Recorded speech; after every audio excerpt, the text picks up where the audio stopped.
Hi, fifth graders. It's time for our pretest. Let's see how we're doing on here. Okay? All right, let's start out with number 1 here. Each of these numbers divides 620 without a remainder except. All right, so this is where we think about all those different rules that we know about dividing and what numbers come up equally. So in order to have something divided by 10, it needs to end in 0. This ends in 0, so it would not have any remainders. 5, with 5, it has to end in 5 or 0. It ends in 0, so that's not going to be my answer. 3, it has to add digits, and those digits have to equal 3, 6, or 9. And for 2, it has to be an even number. All right, well, to look at 2, it's an even number, isn't it? It ends in 0, 2, 4, 6, or 8. So it's not D. So my answer would be C, but I want to double check. 6 and 2 is 8, so that's not a 3, 6, or 9. So my answer for 1 would have to be C. All right, we're going to refer to the quadrilateral ABCD for 2 and 3. Angle DCB, remember the corner letters should always be in the middle. So we're starting at D, we're going down to C, and we're going over to B. All right, is acute. Which angle is obtuse? So we want to find an angle that's obtuse. Well, I know that A and B are right angles because they have the little square corner in there. And I know that C is acute because it just told me that. So angle D is the only one that's left that is not, and it's greater than 90 degrees, because if I were to draw an imaginary line there to make it a square, I would make it there, and it's further than that 90 degrees. So you can call it angle D. You can call it angle ADC or angle CDA. It's the same angle, okay? So it's angle CDA, angle ADC, or just angle D. Any of those are acceptable, okay? All right, or you could just do like this, angle D, because I told you that that's the sign for angle. Which segment is perpendicular to AD? Well, AD is here. Perpendicular means that it makes that where you'd almost make a cross with it if you extended the lines. So if I extend this line out this way, the one that's going to make me a cross is going to be the one that has the right angles on it. So the one that's perpendicular to AD would have to be segment AB. Okay, you can either write segment AB like this, or you can write it segment AB. Okay, either way is fine. This makes it more mathematical. So, all right, so that cross-looking thing. This wouldn't, because this would come up on an angle, and you'd have like an acute angle over here and an obtuse angle over here. So that wouldn't work. What is the name of this shape? Well, if I turn it upside down and go to Moomers, I would call it an ice cream cone. Okay, a cone has that triangular look to it, but it has a base of a circle. What number is 2/3 of 21? 2/3 of 21. So I take my 21 and I divide it by 3. How many 3's do I get out of 21? 7. 7 times 3 is 21. Subtract, I get 0. But I have 2 of those.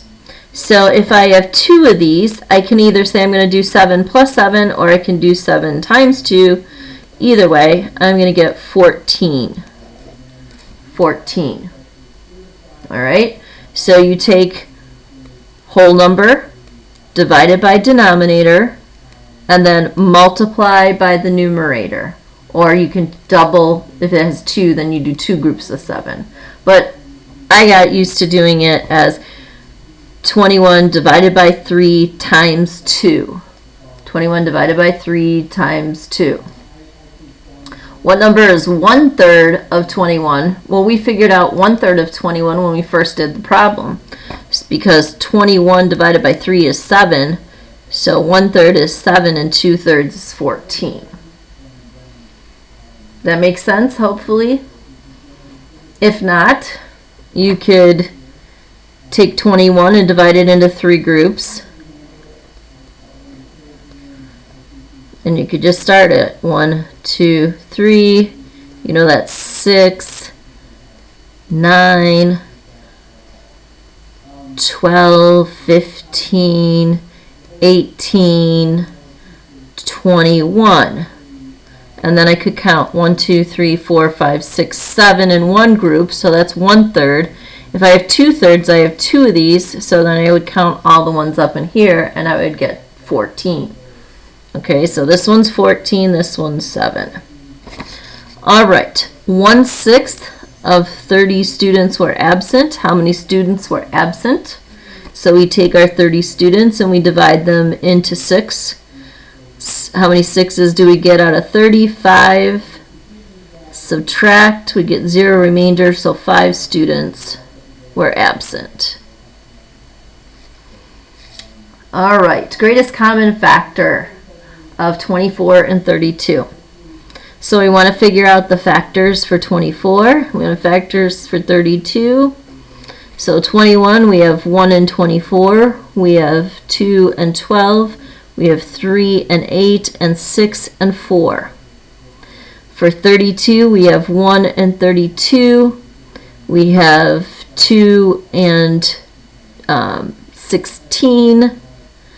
And then we have no 3s, 4 and 8. And that should do it for how many factors we have there. So we're looking for the largest number that they have in common. Let's look at what they have in common. They have 1 in common. They have 2 in common. No 3, no 6. They have 4 in common. They have 8 in common. They don't have a 12, and they don't have a 16 or a 32 and 24. So our largest common factor is 8. 8 would be our largest one. So we use that to reduce. So that means we're going to divide both of these by 8/8. 24 divided by 8 gives me 3. 32 divided by 8 gives me 4. So I have 3/4. Okay, so you find all those factors, and then you find the largest one, and you're going to divide by the largest one to get your reduced form, and simplest form is what we call that. All right, how many quarts are in 2 gallons? Well, if I think about my big G that I know here, where we have 4 Q's in there, and then we have 2 P's in each Q for pints. And then we have the cups in here, and then the 8's inside there. We don't need to go on with that because we're just talking about gallons and quarts. So I have 1, 2, 3, 4 in 1, plus if I had another 4 for the second gallon, so 8 quarts. You could also just do 4 times 2 because there's 4 in one and then 2 in another. 8 quarts. Just remember your visual there for when you do your math, especially if they're asking about things like gallons, quarts, and ounces, pints, whatever. Who knows what they'll do tomorrow. All right, reduce each fraction. So I look at 14 and 21, and when I look at them, I think of 7 right away because I can divide 14 by 7 and I can divide 21 by 7. So I divide them both by 7. 14 divided by 7 is 2. 21 divided by 7 is 3. So I have 2/3. 2/3. Over here, 9/15, I think of 3. So I'm going to divide both of them by 3. 9 divided by 3 is 3. 15 divided by 3 is 5. So we have 3/5 as our answer for that. Remember, it always has to be Whatever you do on top, you do on bottom. Whatever you do on top, you do on the bottom. All right, over here, well, I know I can divide 7 by 7. I also know I can divide 14 by 7. So if I do 7 divided by 7, that's going to give me 1. And if I do 14 divided by 7, that's going to give me 2. And so 1/2. 7/14 is the same as 1/2. Okay? That's where knowing those multiplication facts will come in handy. And that, just go through your numbers. Figure out, okay, can I divide that by this? Can I divide that by that? Okay, yeah, I can. And then figure out your answers. All right, number 10. They've lined it up correctly with the decimal points lining up in the spaces, different places. So we're going to look at those columns. I have 9 in this column, 4 and 1 in this column. That gives me 5. 2 and 2, which gives me 4, my decimal point. 3 and 4 is 7, plus 2 more is 9. 3 and 1 is 4, and then bringing down my 1, I have 149 and 459 thousandths, or 149.459. 149.459. And we can double check our work to make sure that it's right. Okay, that's the front side. All right, back side. We've got some subtraction up on top. More on the floor, so go next door. Can't do anything there because they don't have anything. Go to the next guy. He has 1 he can give away, so that's a 4. Now break that apart. He has 10. Now he can give 1 to his neighbor. So he has 9. Add 10 to the 2, so we have 12. 12 minus 7 equals 5. 9 minus 0 equals 9. 4 minus 8. Wait a minute, there's more on the floor, so I need to go next door. I take 1 away from there, add 10 to what's already there, and I get 14. 14 minus 8 is 6. Put my decimal point down. 8 minus 8 is 0, and 1 minus nothing is 1. I don't like the bunched up look. That just bothers me when I do my math. If I were going to do this, I would spread my numbers out a little bit, minus that 8.807. That is much nicer to work with. And then you have that space. Use your space as you see fit, okay? So if you need space, use that space. Don't just bunch it up and then end up getting it wrong because you didn't use the space that you needed. All right, nothing wrong with using some space like that. All right, number 12. We have 4 to the 3rd power. Third, 1, 2, 3. I have 3 lines out there. The number 4. 4 times 4 times 4. Now, this is not 12.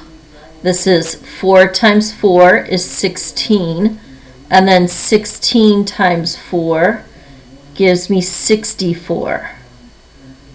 Okay, so 4 cubed, or 4 to the 3rd power, would give me 64 because it's 4 times 4 times 4. All right, $22.12 divided by 7. How many 7s can I get out of 22? 3. 3 times 7 is 21. Subtract. Bring down that brother. You have 11. So how many 7s can we get out of 11? That's going to give me 1. That goes above the 1 because that's what I just used. Multiply. 1 times 7 is 7. Sister subtract gives me 4. Brother in town, so bring him on down. How many 7s can we get out of 42? 6. 6 times 7 is 42. Sister subtract 0. Decimal point in place, dollar sign in place, so $3.16. Again, you can use the space and do your work that way. All right, next one, 14. I can't do this one because there's more on the floor, so I go next door. They're really hitting the regroupings today, aren't they? 3 goes there. I break 1 apart, that becomes a 10. 10 minus 6 is 4. More on the floor, so go next door. Nothing here, so we have to go next door again. That becomes a 2. I break that 1 apart, it becomes a 10. Now I have 1 I can give to my neighbor, so that becomes that 9. He has 10 more than what he already has, so he has 13. 13 minus 7 is 6. 9 minus 8 is 1. 2 minus 2 is nothing. So add them up. Just double check. 4 and 6 is 10. Carrier 1. 7 and 7 is 14. Carrier 1. 8, 9, 10. Carrier 1. 1 and 2 is 3. Yep, it adds up. Okay. Use that method. Double check. Double check all those types of things so you get your opportunities to get that right, especially when there's multi-step problems that are going on. Okay? All right. Our next one is a triple digit multiplication. So, our triple digits are 790 and 206. I'm going to show you something here because this helps. So you have 790 times 206. All right, take that notebook and turn it sideways. It gives you automatic columns when you're working with things. So remember, we're doing 790 times 6, then we're doing 790 times 0, then we're doing 790 times 2, which is actually in the 200. So let's go over this here. So we're going to forget about these two for right now. 6 times 0 is 0. 6 times 9 is 54. I carry my 5. 6 times 7 is 42, plus 5 more is 47. Now I'm done with that 5. I'm done with the 6.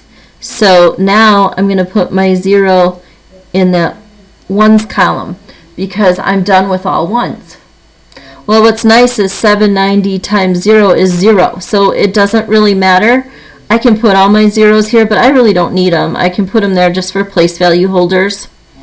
Now, I'm done with that 0, right? Because I just did 790 times 0. I could do 0 times 0 is 0. 0 times 9 is 0. 0 times 7 is 0. Okay, just to go out with what I did. All right, now I'm looking at my 2. My 2 is in the hundreds column. So I'm not looking at anything in the tens or anything in the ones. So when I go down to my third row, there's nothing in the ones, there's nothing in the tens. Okay, 2 zeros there. 1 to represent the ones, 1 to represent the tens. Now we can multiply. 2 times 0 is 0. 2 times 9 is 18, carrier 1. 2 times 7 is 14, plus 1 more is 15. Do you see how that gives me straight columns? One number in each column. Now you're not going to have the problem of accidentally adding up the wrong numbers because it does happen a lot. 1, 2, 3, comma. So my answer would be 162,740. Okay, 162,740. Okay, now the other way you can do this is you could do a break apart. 790 times 200. 790 times 0, and then 790 times 6. Okay, so starting at this end, you can cross off all those zeros and put those zeros back down here. 1, 2, 3. Then you can do 2 times 9 is 18, carrier 1. 2 times 7 is 14, plus 1 more is 15. 1, 2, 3, 0. Okay, this is 0. And then we have 0, 54. 6 times 7 is 42, plus that much is 47. Now we just add them together. I would just take this number and put it right under here because my 0 is just 0. And then add it together. And what did we get? We got the same number that we have there. Okay, so it is not something that is changing anything. You can do that if you would rather. I don't mind. But this is a process that we're teaching you so that that you have that. All right. Okay. Next one. We have 2040 divided by 60. All right. So let's look at this. So we have how many 60s can we get out of 204? If I actually like to think of 6 into 20 to help me come up with that number. 6 into 20, well, I know there's 3 of those, so I'm going to put my 3 up here. 3 times 60 is 180. Now we subtract. We have 24. Brother in town, bring him on down. How many 60s can we get out of 24? Or how many 6s can you get out of, 240. 6s can you get out of 24? How many 6s can you get out of 24? You can get 4. So we put that 4 brother we brought down. Now we do 4 times 60 is 240. Subtract, and we have 0. When I do that, when I look at the first digit, and then I look at, I forget about the digits over here. I just look at that 6 and 24. Or I look at that 6 and the 20. It's just easier for our brains to think about how many groups can I get out of that, as opposed to huge groups like that. So when you do that, it'll just kind of get in the ballpark of how many groups can I get out of there. And then we can find our answer from there. So your answer is 34. All right, fractions. Here we go. All right. I like fractions. I know sometimes it's hard for you guys with fractions, maybe just kind of looking through this and going, I don't understand these fractions. As you continue to practice, they probably will get easier for you. Okay? Now, adding fractions, the denominator is going to stay the same. So we're going to put a 5 there. I'm going to put my line. Now I'm going to add my whole numbers. 6 plus 3 is 9. Now I'm going to add my top numbers because those get added. 4 plus 3 is 7. All right, so I have my 9 over here. Plus, what I'm going to do is my top number goes inside, my bottom number goes on the outside. How many 5s can you get out of 7? 1. 1 times 5 is 5. Subtract, you have 2. So 2 is my numerator, that's my leftover, out of groups of 5. So I have 1 and 2/5. 7/5 is the same as 1 and 2/5. So I'm going to add 1 and 2/5 to that 9, and I get 10 and 2/5. All right, because this is just a division problem. It says 7 divided by 5. 7 divided by 5. Last year we even looked at that. If you had something like 30 over 6, that would be 30 divided by 6. So that's all we're doing here. We're just doing a little division problem. 7 divided by 5. And that's going to give me 1. And then the 2 is my top number. And then the bottom number is the one on the outside. And I add that to what I already have. And that's how I got that 10 and 2/5. All right. Now we have to do what's in parentheses first. That gives us 2 and 3/4 when we add them together. I need to subtract that from 4. Now I have no fraction minus a fraction. That means I need to change this. I'm going to change that to a 3, and I'm going to break something into 4 pieces because this is my denominator, so I want 4/4 over here. 3 and 4/4 is the same as 4. So 3 minus 2 equals 1. 4 minus 3 is 1 over 4, so we have 4 and 1/4. 4 and 1/4. Okay? Now, number 19, we are comparing. Now, what I want you to think about, okay, they're trying to get you to realize that this is the number 1. This is the number 1. because it's 3/3. That's 1 whole. This is 1 whole. So 1/2 times 1, 1/2 times 1, I haven't changed anything. I can just look at this number and this number. 1/2 and 1/2. Well, they are equal to each other. Doesn't matter if I'm multiplying by 4/4 or 3/3 or 12/12 or 100/100ths. It's still multiplying it by 1. Okay? So 1/2 by 1 is going to be 1/2. 1/2 times 1 is going to be 1/2. So 1/2 equals 1/2. Maybe that'll help you for tomorrow. What is the area of the square? There's 2 centimeters here. That means there's 2 centimeters on each side since it's a square.